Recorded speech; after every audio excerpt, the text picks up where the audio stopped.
Well, this is the village of Yanac.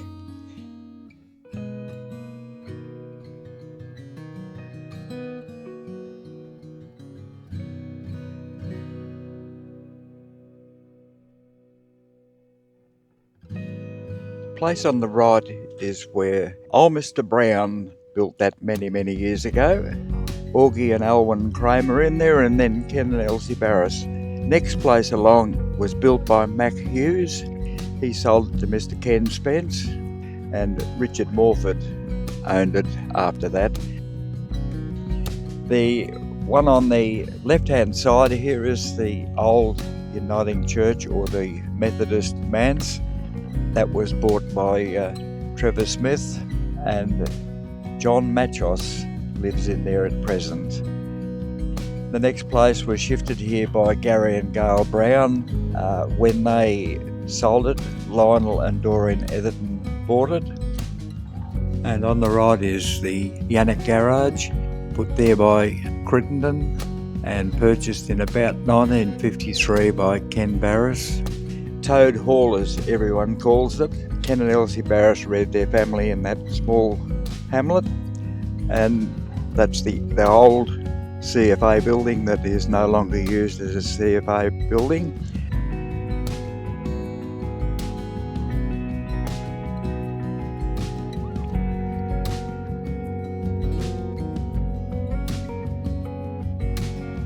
And the mailboxes here are the roadside delivery boxes for the village and surrounding areas of Yanac.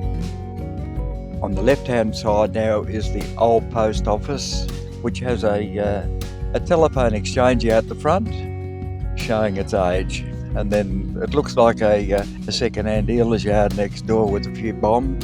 The bus shelter on the left-hand side, the school bus from Nil, is parked there. Wheaton's store, the last owner of the old shop, it closed in about 2000. Horse yard on the left-hand side here is David and Sandra Webb's horses.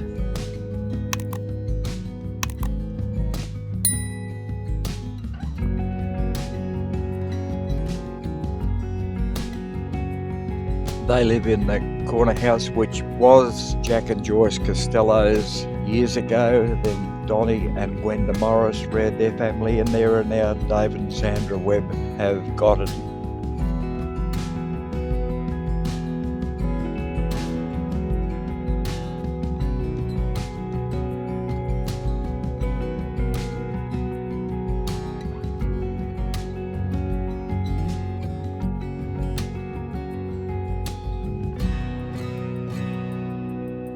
On the right is the old school house, and on the left is the old storekeeper's home. Bill Costello, Alex and Babe Sinclair, Keith and Lorraine Etherton used to live there. Alan Jackson, the school teacher, lived in there for a short time. The primary school area has had a long history. It was originally a dwelling and a classroom in one building. I started school in that little classroom. That was superseded by the new school that was put there. A little while later they pulled the old house and school down and built a new second classroom there, so there was two classrooms there for quite a number of years.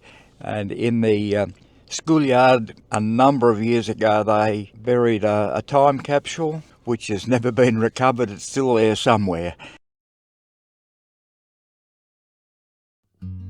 The next old home on the left-hand side was where the Tealeys used to live. Trevor Templar lives in there at present. The place on the right is where Perce Webb reared his family. The one on the left here is old Mr. Powell used to live in there. Then the Snyders lived there. Then the Hoffrichters lived there.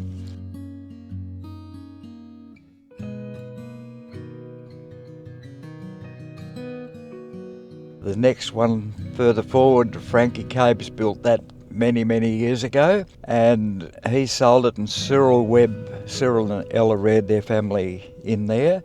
and Jackie Webb still lives in that home at present. The old hall, on home games of football, we used to have a Saturday night dance.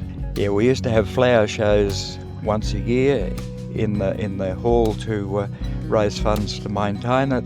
The local hall here is used seldomly at present. It's mainly used for the toilet block at the front for the hockey, which is on the opposite side of the road, which is an irrigated two-pitch hockey place. It's basically the Yanac hockey ground is where the Wimmera Hockey Association started many years ago by two ladies that were state hockey players. The footy ground, which is now the hockey field, many a hard bump was taken on that ground. Yanac had a fairly successful football team in the Lowen Star, which turned into the Lowen Star Central Wimmera Football Association. We won the premiership, would have been in the late 50s, early 60s, I think.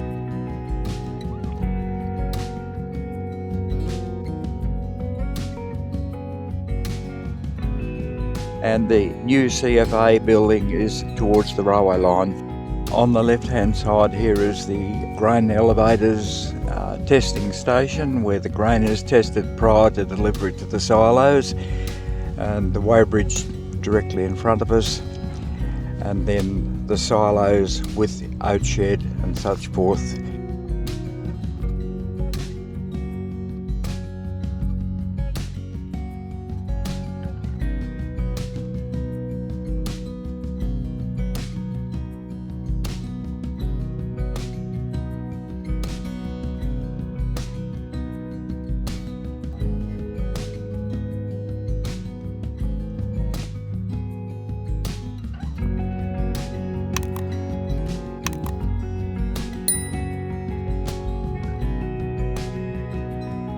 Yanac was the last station on the Burr line that came from Jeparrot through Detpa, Lachlan, Netherby and terminated at Yanac.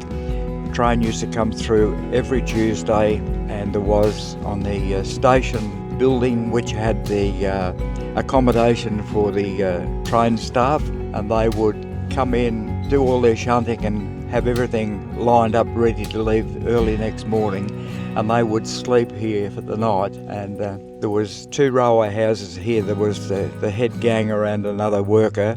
The head ganger's wife did all the bookwork for the train, and she used to have to clean and make the beds up for the staff when the train was coming in. She had to have everything going, fire going ready for them. So when they got here, they were welcomed into a nice warm place in the middle of winter, and probably a hot place in the middle of summer.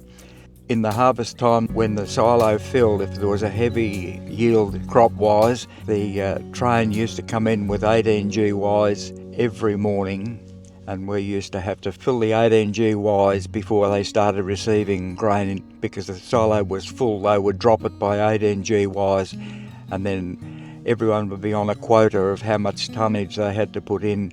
And when everyone's tonnage was in, the silo was full again. The next morning it would all happen again. So it was a busy little place for many, many years.